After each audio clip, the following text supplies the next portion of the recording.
Neeraj getting a medal? Yes. Getting a medal, yes. Which definitely. medal, that I'm not too sure about. Yes, he's getting a medal. Yeah. I'm also saying yes. So Yes. that means 100% chance he's getting a medal. Now, is he getting a gold?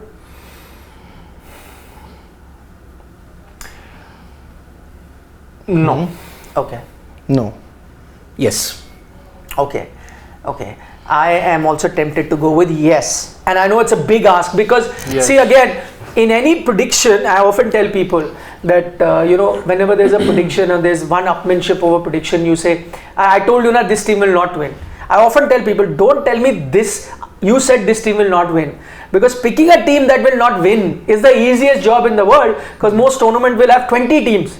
And it's very easy for me to tell, I told you this will not win, this will not win, this, because, 9 times out of 10 I'm going to be right. The tougher job is to actually pick the guy who's going to win. Yeah. And if you said I picked such and such team to win, and by the way, if you only pick that team to win, there are also some who predict like, I picked this one, I think this one also has, this is also good. Then you end up picking 7 teams. And then out of the 7, 1 wins and you say, see, I told you that. So not that. The toughest job is if you really stick your neck out, pick one winner. Yeah. And that person goes on to win.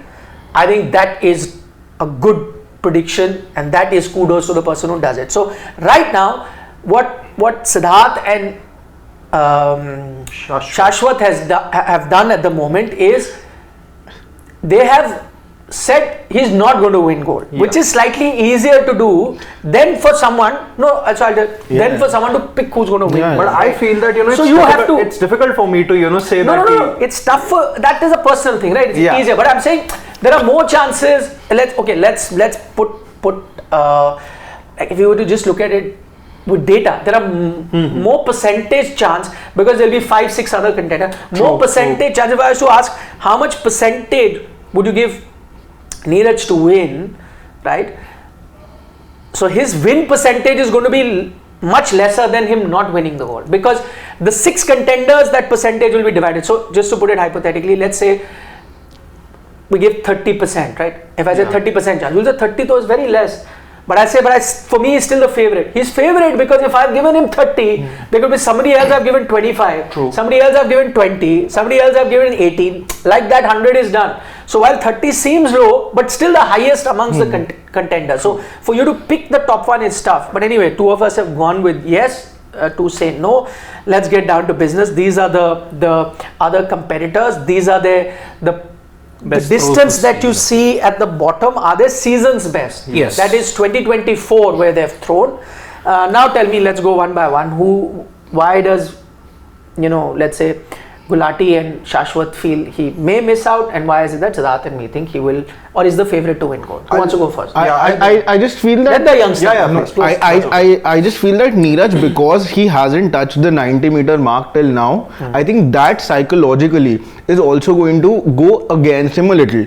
All the others, be it Weber or Peters, all of them, I feel that this time, if we just look at the numbers, it's been Neeraj who has, ahead of all of them. But what I feel is that they haven't peaked yet, and I think that could be a strategical move also, because peaking at the right time, like at the case with Mirabai Chanu, what everyone says is that she peaks at the right time. Maybe her form all throughout the season isn't that well, but when it matters the most, then she is peaking. So I feel that all of Weber and Peters, both of them might just, and they have also reached the 90-meter mark, so maybe they haven't really performed their best yet, and Olympics could be the time where they give their best, and then Neeraj might end up with a silver or a bronze. Okay. See, in case of Neeraj, I feel it's not just about the contenders that are here, which is going to be Valdej, Weber, Peters, Nadeem versus Neeraj. I think it's also the case of maybe having a certain Kishore Jena. We have not included him in this list, but he's obviously going to be a tough competition for him. So the point... Kishore, he was good in the World Championship. In the Asian, he won 1-2. Silver. But there's a gap. Yeah. Let's be honest. There is a gap. I'm not going to deny that. But the point is that you are fighting for the biggest prize at the grandest stage of them all. That is the issue. With Neeraj, obviously we have seen that he can overcome that pressure, and that was very much visible in the Tokyo 2020 Olympics. But I was going through the recent performances of all these, and in case of Jacob Vadlej, I think he was the one who defeated Neeraj in the Diamond Cup final in the 2023 final. Diamond League, yeah. Yeah. In case of Weber also, he has done well. Peters and Nadeem, we all know, he's probably been that one of the oldest rivals of Neeraj, if javelin is to be concerned. So it's not just about the rivals that are here. I think it's also the case of the competition that is going to be on that particular day, in case of maybe Kishore Jaina also. But for Neeraj, he'll probably be under more pressure because he will have to not just live up to the expectations, but he'll probably have to exceed the expectations which were probably set in Tokyo 2020. And whether he can do that despite the consistent performances that he has had since winning Tokyo. He won gold in the World Athletics Championships Budapest, also. And Asian Games also was a gold. So obviously with him it's more like the Australian cricket team thing. He's won pretty much everything, I would say, since Tokyo. But you're not picked him for gold. No, I'm just saying that. But the point here is that with him, the pattern seems to be going like that. But can he live up to those expectations? Can he probably exceed those expectations? That is still a question mark for me. Well, looking at Gulati's poor track record of predictions, I wouldn't want to go with that. Oh, he was waiting, huh? Yeah, I was waiting. He was waiting to get back at you since you made that. That's joke. 9 years. Because for fans who are... See, I got the proof. He predicted South Africa to win the T20 World Cup. And they were just a 6 away from it. Whatever it is, you lost still. Okay? See, but I stuck to my... No, but still that prediction won't be counted. Nope. Whatever. Okay, so see, if you look at Neeraj in 2021, he was the unknown. Okay? Yeah. There wasn't too much attention on him, like what he had said in that interview heading into Paris. Now he is the top athlete. He's got only one competition in this entire group that we have picked, and that is Jakub Vadlej. But the margins of his losses were also very, very small. I mean, he just missed out by 4 centimeters in one of the Diamond League, 2 centimeters. Then Vadlej, if you look at it, he's been second best to Neeraj in all the major events that's been happening ever since Tokyo. Okay, you say that it is a tough thing. Yes, I do agree. Not many can become a Jan Zelezny. Jan Zelezny won the Olympics and the World Athletics Championship in that same cycle 3 times. That's a feat which won't be ever matched. Neeraj looks like he can match it. Okay, heading into this event, he's had much more confidence. He's completed javelin. He's completed the entire set of it. So the pressure on him, he's got nothing left to prove. Which is why I think only Jakub Vadlej is the competitor who can get him, and that narrows the field down even more. Weber has not been in good form. Anderson Peters, ever since that boat accident that he had in Bermuda, he's not been that 90-meter freak that we have got. Arshad Nadeem also has got problems. Yes, he threw 90 meters, but still he is the dark horse in this entire race. So the competition is very narrow at this point in time with Neeraj and Jakub Vadlej. Which is why I think the chances of him, he's completed that set, he's won the World Athletics Championship, which is on par with the Olympics. Gold in Asian Games. Asian is not that much of a thing. For me, if you look at world standards, it's the Olympics and the World Athletics Championship. Okay. Neeraj has won in this cycle.